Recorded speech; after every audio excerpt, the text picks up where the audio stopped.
Lockdown के कारण बेरोजगारी की समस्या बढ़ी है और ऐसे में मनरेगा पर सभी की निगाहें हैं और हमारे साथ इस समय झारखंड के ग्रामीण विकास मंत्री आलमगीर आलम हैं। उनसे ही जानते हैं केंद्र सरकार ने जहां फैसला किया है कि मनरेगा को लेकर कुछ गाइडलाइन दिए हैं। सर, केंद्र ने तो अब इनकार कर दिया, जो मानदेय जो कार्य दिवस है, जो मजदूरी बढ़ाने की बात है, उसमें तो उन्होंने इनकार कर दिया है। ये कैसा फैसला है?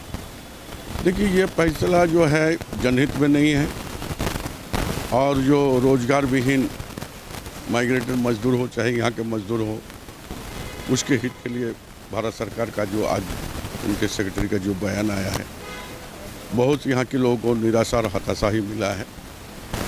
ये सरकार गरीब मजदूरों की सरकार नहीं है। जबकि ये मनरेगा एक्ट जब बना था 2013 में, अगर 2013 और 2020 में अगर चाहे किसी भी स्किल और अनस्किल्ड लेबर का अगर हम बात करते हैं तो कम से कम 70% 60% सबका मानदेय बढ़ा।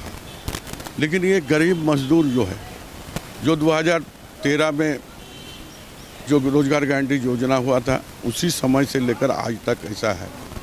और झारखंड सरकार, हमारे माननीय मुख्यमंत्री, हम लोगों ने ये निर्णय लिए थे कि कोविड-19 का महामारी चल रहा है, बाहर के लोग यहाँ पर पहुँच रहे हैं, इनको मैंने मजदूरी दिया जाए और कार्य दिवस बढ़ाया जाए।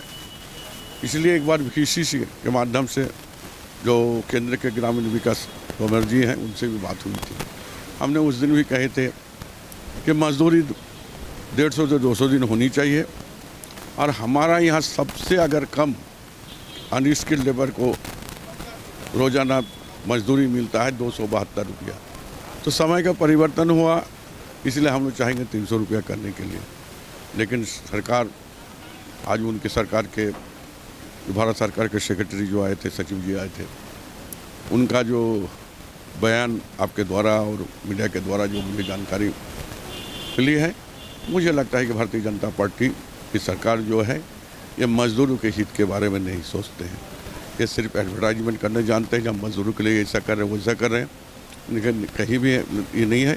लेकिन जब हम लोगों ने बात को रखे हैं कि मजदूरी बढ़े और केवल रोजगार ज़्यादा उसको डिमांड दे दिया जाए, सरकार इसके विकल्प की व्यवस्था करने की कोशिश करेगी। सर, ये जो एक तरह से बीजेपी वर्चुअल रैली कर रही है, रैलियों के लिए उसकी चिंता है, लेकिन मजदूरों की जो चिंता होनी चाहिए थी वो कहीं छूटता हुआ नजर आ रहा। निश्चित तौर पर हम कहेंगे कि अभी बिहार में भी शुरू कर दिया।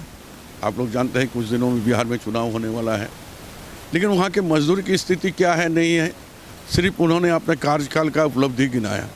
अगर कार्यकाल की उपलब्धि अगर देखा जाए तो हम डंका के जोर से कहेंगे कि भारतीय जनता पार्टी का चाहे 1 और 2 जो भी सरकार रही है, सिर्फ घोषणा किया है, जनमानस पर इसका कोई काम नहीं दिखा दिया।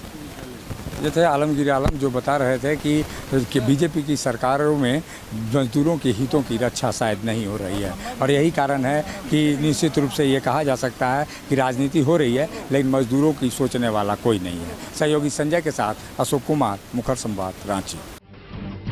जब टूटती है आस, जब थकती है सांस, जब रूठते हैं अपने, मुंह मोड़ता है जमाना, जब अंगड़ाई लेता है संकल्प, फिर बनती है कहानी, बनते हैं अनमिट निशान। देखिए मेरे साथ।